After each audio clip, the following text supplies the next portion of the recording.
Okay, tomorrow we're going to talk to one of my all-time favorite nutritionists, Doc Uri Hofmeckler. And he's got a couple of books, one, The Anti-Estrogenic Diet, and he's got a book that's out now. It's in its second edition called The Warrior Diet. And this is really, really a go-to book on how to use and how to exploit a lot of the ideas that we talk about here on the Bright Side. And it's a spectacular book. I'm telling you, I've read a lot of crapola nutrition books. I mean, I would have to say 99% of the nutrition stuff that's out there is crapola. Even nutritionists and dietitians and certainly medical professionals write crapola nutrition books. And when I say crapola, I mean they fly in the face of biochemistry. They're not biochemistry.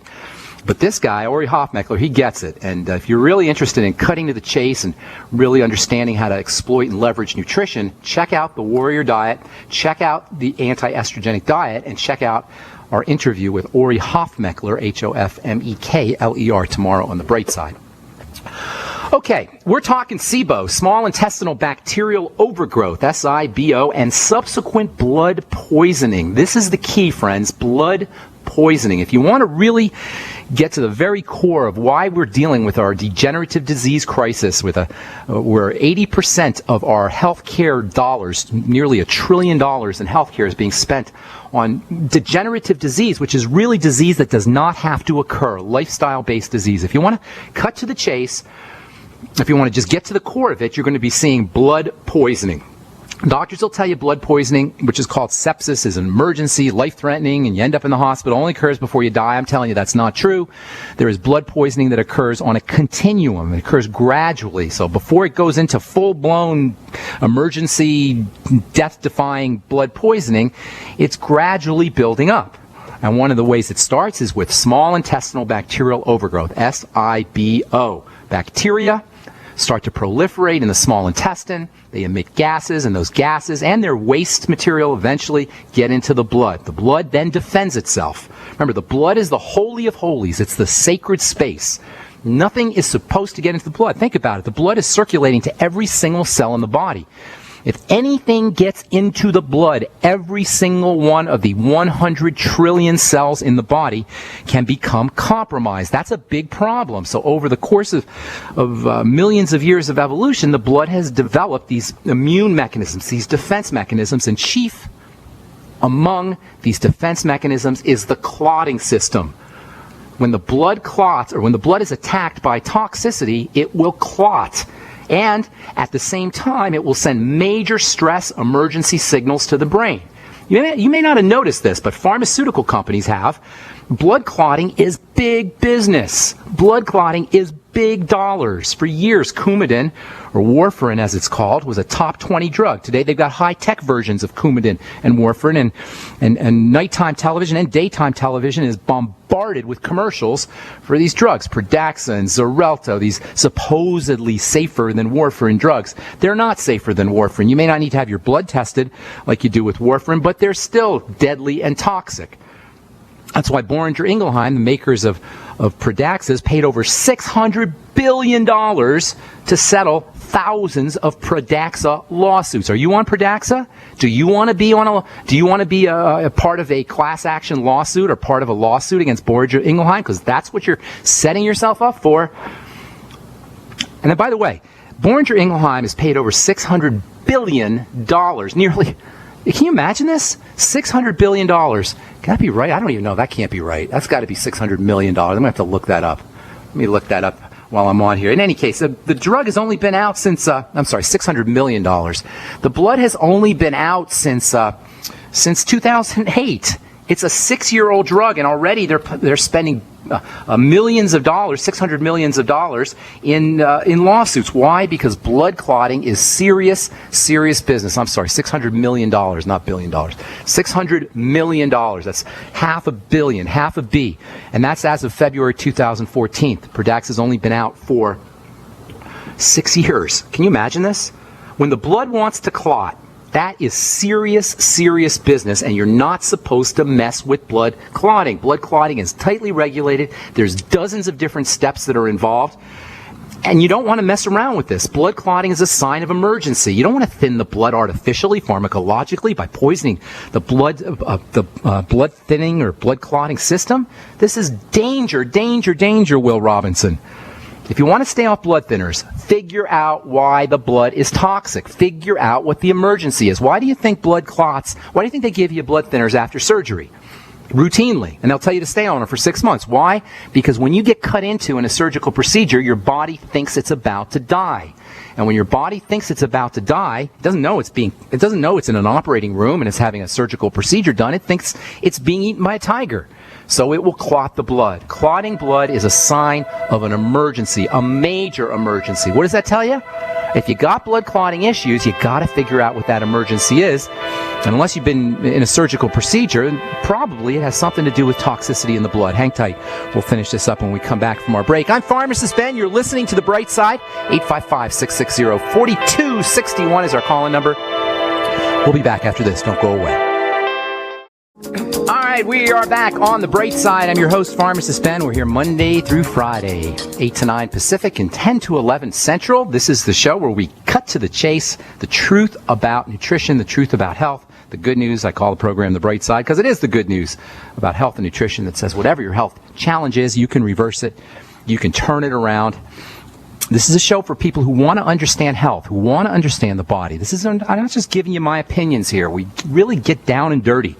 Sometimes I get technical, I know, and I got radio folks telling me, Ben, you're too technical. You got too much specificity. People don't want that kind of technical stuff. There's plenty of radio shows where they just tell you stuff, where some host gives you their opinion about things, or they just repeat things that they may have read or may have heard. This is where we break it down for you. This is a show, if you're listening to this program, you are qualified to be extra intelligent. You are in the top cream of the crop, the top percentage of intellectual folks who understand that you have to really figure out what's going on in the body before you can start to work with it effectively and strategically. We're talking about SIBO, small intestinal bacterial overgrowth. Once bacteria overgrow in the intestine, toxins get into the blood. Once toxins get into the blood, it's like a 5-alarm fire. Nothing is ever supposed to get into the blood, and this is regarded by the body as a major, major emergency. One of the signs of emergency is blood thickening. Between blood thickening, blood clotting, toxicity in the blood, you end up with dirty, poisonous blood, and that means a problem. That means a big problem. When blood wants to clot, you're not supposed to stop it from clotting. You're supposed to figure out why it's clotting. Unless you have some kind of surgical procedure done that's an emergency. If you've got sticky clotting blood, you want to figure out why you got sticky clotting blood, not have some doctor put you on a poison drug that compels, orders your body to thin. You know, in the Bible, Moses didn't get to go to the promised land. You know why? Because he ordered the rock to give him water. God says, ask the rock. Moses hits the rock with a stick, orders the rock to give him water, and he doesn't get to go to the promised land. Well, that's a metaphor. You don't want to order the body to do anything. You don't want to compel the body to do anything. The body is much wiser than your doctor, believe it or not. The body is much more intelligent than your doctor. The body doesn't make mistakes. If your blood is clotting, there's a reason for it, and that's what we want to figure out. If the body is sick, there's a reason for it, and that's what we want to figure out. If you got high blood pressure, if you got acne, if you have heart disease, if you have kidney problems, there's a reason for it. We want to figure it out, not compel the body to do our doctor's bidding so we can have better test scores and better numbers. There's a commercial now out for a new diabetes drug, as if we need another diabetes drug, and their tagline is, love your numbers, not love your health, not love your body, not love your tremendous energy that you have when you wake up in the morning, not love your sense of zest and love of life. Love your numbers. That's exactly what they tell you, and that's how the medical model looks at health. It looks at it like it's a number. Why? Because you can drug to get to a number. You can cut to get to a number. You can have a medical procedure done to get to a number, but you can't drug and you can't cut and you can't have a medical procedure done to get to health. That is the job of nutrition. That is the job of oxygen and deep breathing. That is the job of the relaxation response. That is the job of blood sugar control. And that is the job of digestive health. One of the end results of dirty, sticky blood is kidney disease. The kidneys are responsible for filtering the blood. And over time, and over the course of decades of filtering dirty, sugary blood, the kidneys break down. That's what kidney disease is. It's dirty, sticky blood. It's like a spaghetti strainer. The kidney is like a very, very super high-tech spaghetti strainer that strains the blood, that filters the blood over the course of time of filtering this filthy blood, sugary blood. the kidneys break down, like your spaghetti strainer will break down. If you're on dialysis and you want to get off, focus on cleaning up the blood. Better yet, if you don't want to go on dialysis, keep track of your kidney function. And don't let your doctor say it's not reversible. Once your kidney function starts to break down, it is. Just focus on blood sugar, focus on digestive health, focus on good bacteria, and keep the bad bacteria out. Use probiotics, use fermented foods. Make sure you're using the water-soluble vitamins. If you're on dialysis, you want to prevent dialysis, it's extra important that you use the Beyond Tangy Tangerine, vitamins B, vitamin C, electrolytes. These are water-soluble nutrients, very, very important. They're filtered out by dialysis. I don't know why they don't give you the B complex and vitamin C and electrolytes after dialysis. They really should. Any case, once bacterial overgrowth and toxins in the blood, it's called endotoxemia, toxins in the blood start to build up and the blood gets dirty, anything in the way of symptomology is possible. One of the most common side effects of blood toxicity, really common, is generalized muscle pain. That's because eventually all the poisons in the blood, or at least some of the poisons in the blood, are going to get deposited in the various tissues of the body. This is one of the ways the body cleans the blood, or the blood cleans itself. It will deposit poisons into the muscle, which means if you have SIBO, SIBO, and especially if you've had it for a long time, the odds are pretty good you're going to end up with toxic poisons in your muscles and in your connective tissue. And of course, these toxins in the tissues and the connective tissue and in the muscle are going to lead to the same kind of defensive response that happens in the blood. You're going to get an inflammatory response in the muscle. You're going to get an inflammatory response in the connective tissue. You're going to get a stickiness and a stagnation, and you're going to get cell death and poison release. And this is all going to happen in the muscles and the connective tissue, and that's going to be a problem. That's going to cause muscle fiber pain. Hang tight. I'm going to tell you what I mean by that because it's a big issue. This whole idea of the immune system being activated and responding in a defensive fashion to toxicity can be visualized. It should be visualized. Think of a war. Think of the Civil War. If you've ever watched the History Channel or movies where the savagery and the mayhem and the death and the destruction of a Civil War battle is on this epic and biblical scale, the Civil War was this brutal, brutal war. Think of Normandy. Think of the beaches on Normandy when the Allies got on the beach and they were being mowed down by the Germans, and the beach was just a mass of blood and guts and carnage. Just take that imagery of death and destruction and mayhem and rotting corpses and blood and guts, and then shrink it down to the microscopic level of the world of our cells, and you have an idea of what it's like in the body when there is a long-term defensive response. Does that sound gross? It should, but that's what happens. This imagery is really important. We got to picture what's happening. Number one, because it's accurate, that's really what's happening on a microscopic scale. Dead cells equal dead bodies. It's not dead bodies, it's dead cells, but it's the same kind of blood and guts, except it's cell blood and guts. And number two, if we really want to confront head-on what's happening in the body when the body breaks down, we'll be more likely to want to eliminate it. If we can picture this poison, toxin, toxicity, and cellular debris, and garbage, and chemicals, and immune chemicals, if we could picture this in our head, this mess that's going on in our body, especially in the muscles and the connective tissue where all these poisons are getting dumped into, but also in the blood, if we can picture this, we're going to be more likely to want to eliminate it. When the immune system is activated against poisons, it enlists high-tech science fiction-like weaponry in the form of biochemistry and biochemicals that are secreted out of immune cells, and these chemicals destroy things. They destroy bacterial cells, they destroy poisons, and unfortunately, they destroy human cells as well. Sometimes, hopefully, they'll destroy affected cells, mutilated cells, distorted cells that have been poisoned. But unfortunately, there's friendly fire. In any war, there's going to be friendly fire. And healthy cells are going to be collateral damage in this friendly fire kind of fashion.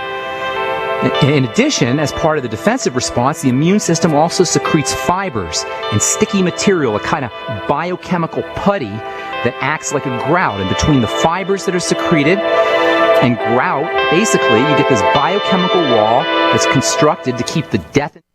All right, we're back on the bright side. I'm not sure where we cut off, what you guys heard before we went to break, because we had a little snafu. In any case, we'll continue talking about this really interesting muscle condition muscle condition where the victims, if you will, the sufferers or the patients who are dealing with this muscle problem, deal with just generalized pain all over the body. There's nothing doctors can do about it. I'll give you antidepressants. I'll give you pain pills maybe. And the reason doctors can't do anything about it is because by the time the muscle pain occurs, it's over. The problem is the muscle pain is occurring because of toxins that are being dumped into the muscle. The toxins are being dumped into the muscle oftentimes through the blood and the digestive system, and more often than not, there is a link to bacteria as well as to the female hormone estrogen, and this is a muscle condition that many, many people deal with. Most of the victims are women. And we'll talk about that tomorrow as we continue discussing blood toxicity, SIBO, all as it has to do with building the body, using protein, using arginine especially. And we'll continue doing that tomorrow. Tomorrow we'll also talk to Ori Hofmeckler, who has written several books, one called The Anti-Estrogenic Diet, the second book, which is now in its revised and expanded edition, which I highly, highly recommend. It's called The Warrior Diet, and it really is. I mean, this is a wonderful, wonderful book about how to eat correctly and how to use nutrition. Anabolic nutrition. He calls it The Warrior Diet. I love that title because that's really what good health is about. It's about being a warrior. It's about being strong and vital in the face of the vicissitudes, the ups and downs of life. Look, life has its ups and downs. There are bacteria. There are chemtrails. We live in a toxic environment. But the idea is not to go around like Chicken Little worrying about the sky falling down. Yes, we got problems. Yes, we got cultural problems, environmental problems, political problems, all kinds of problems. But we want to be able to withstand those problems. We want to be able to give our body the wherewithal, the strength, wherewithal so it can have the strength to be able to withstand the ups and downs. The body's a healing system. The body's a regenerating system. The body can defend itself. It can protect itself. It can regenerate. But it needs raw materials to do its work. We can be warriors. We should be warriors. And that's what I don't think he's a doctor, Ori Hofmeckler's book is all about, The Warrior Diet. We're going to talk to Ori Hofmeckler tomorrow on The Bright Side, and we'll also finish up talking about this muscle condition that many people have. And it's really the end result of toxicity in the blood, secondary to digestive problems, as well as hormonal issues. And we will do that tomorrow on The Bright Side. Okay, our number is 855-660-4261. Got a couple lines open for you. We welcome your phone calls, especially want to hear success stories, 855-660-4261. If you have questions about the longevity products or anything you've heard us talk about on the program, or if you want to get off your medications and get on a good nutritional supplement program, we can help you. 855-660-4261 is your call-in number. Let's go to Texas and welcome Julie. I think we had Julie on the program yesterday, right? Is this you, Julie? Julie? No, Julie. Hello? Hello, Julie. Hello? What's up? Hello. Hey, Hello? we talked to you yesterday. Hello. Can you hear me? Julie, you're not a parrot, are you? Julie? Hello? Can you? No, I hear you. I'm teasing. Julie. Oh. You're the Julie I talked to about Prader Willi yesterday, correct? Yes. Okay, good. I'm glad you called because I wanted to talk about Prader Willi. So why don't you ask your question just for the listeners who maybe didn't catch the program yesterday, and then we'll talk about Prader Willi. A friend, their 1-year-old was diagnosed with Prader Willi syndrome, and they have put her on synthetic growth hormones. Okay. I want to talk about that? Sounds good. Yes. It's not good. How old is it's really dumb, actually. How old is the kid? She's 1. Okay. So Prader Willi is a genetic disorder. Kids are born with it. It's a mutation in a chromosome. It's like Down syndrome or cystic fibrosis, or, there's a zillion of these genetic issues. Here's the thing with genetic diseases. Yes, the genes are involved, but the genes are develop in the mother's body during the first couple of months, the first 3 to 6 months of the pregnancy. That's when the genetics or the genome of the fetus is being developed. If there are nutritional deficiencies, if there is toxicity, if there is lack of oxygen or high levels of stress in the body, the genes don't develop correctly. The DNA does not develop correctly. This is what a genetic disease is. Yes, the gene, the symptoms are caused by the gene, but the genetic defect is basically a nutritional problem. Now, once it happens, it happens. So you can't change the gene once the baby's born. So once the baby's born, what you have to do is you have to reduce the stress burden on the body.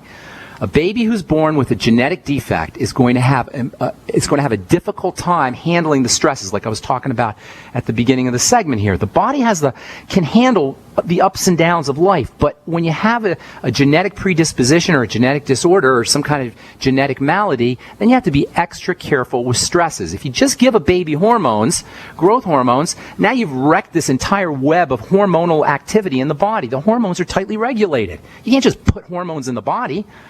Growth hormone is secreted in response to cortisol, in response to insulin, in response to digestive hormones, in response to foods like protein and fats. Just to inject growth hormone in the body throws off the entire system.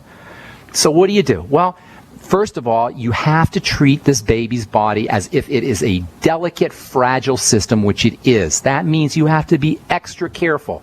With everything you and I have to do, Julie, this is a baby that has to do it with extra vigilance, or how the parents have to do it with extra vigilance. That means this is a baby that hopefully is being breastfed. Okay, that's first of all. And hopefully the mom is okay, well, there's strike two, basically. I know. Now you got so what are they doing? Giving the baby formula? I guess. Oh, great. Well, look what's happening here. And okay, well, I mean, I don't want to beat anybody up, but this is just nonsense. This is craziness, and this is what her medical professional should be doing. Okay, forget it. If it's done, is done. If the baby's 1 year old, what are you going to do? You can't give the baby. You can give the baby some Beyond Tangy Tangerine, maybe. You can keep the baby's sugar down. They're probably eating Gerbers. You got to give the baby protein. I don't know where the baby's going to get protein. I'm going to tell you what to do, okay? And then whether it gets done or not, I can't tell you. This is a baby that needs to make sure they're getting good fats. That is essential fatty acids, especially omega-3 essential fatty acids. If the baby's eating solid food, fish, grind up the fish, make fish paste. Make fish soup. Anything you can get, any kind of easy to absorb nutrients from fish is going to be helpful for the baby's nervous system and brain. And mental retardation and nervous system problems go hand in hand with prader willi. Amino acids and hydrolyzed broken down protein is very important for growth. If the baby can do whey protein, that would be helpful. If the baby can do minerals like zinc, very important for brain health and nervous system development. In fact, zinc is a major anabolic or building mineral. Also, iodine, very important for the brain. I'd be doing iodine supplements. Dosing the baby is going to be a little difficult. Try and work with the nutritionist who can give you the appropriate doses. Vitamin A's and all the fatty vitamins are going to be important. Focus on fat processing. If the baby has colic or any digestive problems, link those up to foods. And then eliminate those foods. And then most certainly not least, but last, is probiotics and fermented foods. You can do liquid fermented foods, liquid kefir maybe for the baby, liquid yogurt for the baby. Anything that's fermented or has probiotics is going to be helpful. You can use the Biolumin Nightly Essence, maybe put it in a little bit of kefir, a little bit of whatever the baby likes to eat, put some probiotics in there as well. Focus on building, number one. That means protein, probiotics, zinc, vitamin A, essential fatty acids, and iodine, and focus on removing any burdens on the body. That means sugar, and that means processed foods, and any kind of foods that cause digestive distress. And that's the best you could do with Prader-Willi syndrome. Thanks so much for your call, Julie. If you have anything else, hang tight, and we'll get to you when we come back from our break. I'm Pharmacist Ben. You're listening to The Bright Side. We'll be back right after this. All right, we are back on The Bright Side. Got a full board here. We'll try to get to all our callers, so hang tight, you guys. Julie, anything else you would like to say? Did I help you? I don't know if I helped you, but Prader-Willi, basically reduce the stress on the body is the basic idea. And that goes for it does not just for 1 year olds, that goes for anybody dealing with some kind of genetic health issue like cystic fibrosis or MS or muscular dystrophy or anything like that. You want to reduce the stress on the body, and that means digestive stress, that means blood sugar stress. And with a 1 year old, you can't use deep breathing techniques, but you certainly can reduce any kind of emotional distress that the baby may be under in the baby's environment. And the drugs certainly aren't going to help. And growth hormone, yes, even though it's a hormone, when it's injected into the body artificially, it's a drug. Did that help, Julie? I hope it did. Yes, thank you so much. I appreciate it. I hope to call back with a success story. I hope so. Don't forget the iodine, the zinc, the vitamin A, the protein, and all the building strategies, too. Okay? Thanks so much for your call, Julie. God bless, and I hope everything works out. All right, Matt in Texas, what's going on, buddy? Welcome to The Bright Side. Thank you for having my call. Dr. Ben, I'm a long-time listener, and this is a message of hope for all those who have MS. I was diagnosed when I was 34 and was able to reverse it within 6 months. And Reverse what? I didn't hear what you said. Reverse? I reversed MS symptoms. That is awesome, Matt. Tell me, how'd you do it? Well, before I knew about you, well, let me tell you about my symptoms first. I had severe vertigo to the point where I couldn't see and I couldn't walk without vomiting. So I had nowhere to go but inward, and when I went inward, I discovered that I was responsible for my Praise God. disease, and I think everybody has to realize that you are responsible for everything. Praise God. taking place. Thank you. That's awesome, Matt. Thank you so much for saying that. I appreciate that. So what'd you do? Give me the action steps you took. Well, of course, I was in the medical world, and they gave me the steroids, and I ordered the Avonex, but when I read the insert, I threw it away. No way was I injecting that trash in my body, and I decided to look elsewhere and found a book called Curing MS by Ann Barak, and that led me down a path of just straight raw vegetable diet, no dairy, no gluten. Did that for 20 days straight. From there, I started drinking apple cider vinegar every day of my life for 2 years.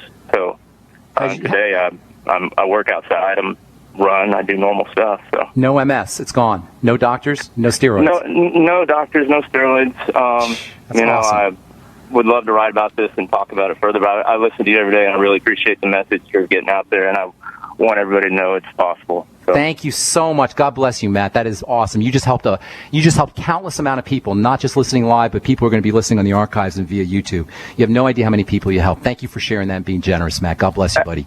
Absolutely. Thank you. All right, take care, man. That's what I'm talking about, you guys. If you got MS, if you got some disease that the doctors told you on, you're going to be on steroids or intravenous medication for the rest of your life, it's not true. It's a lie.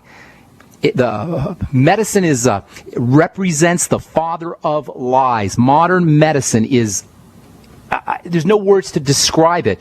It disempowers people. It steals people's life force from them, and it's so gratuitous and unnecessary. If you're dealing with a degenerative disease, you could do just what Matt did, without doctors, without drugs. Control your diet, control stress levels.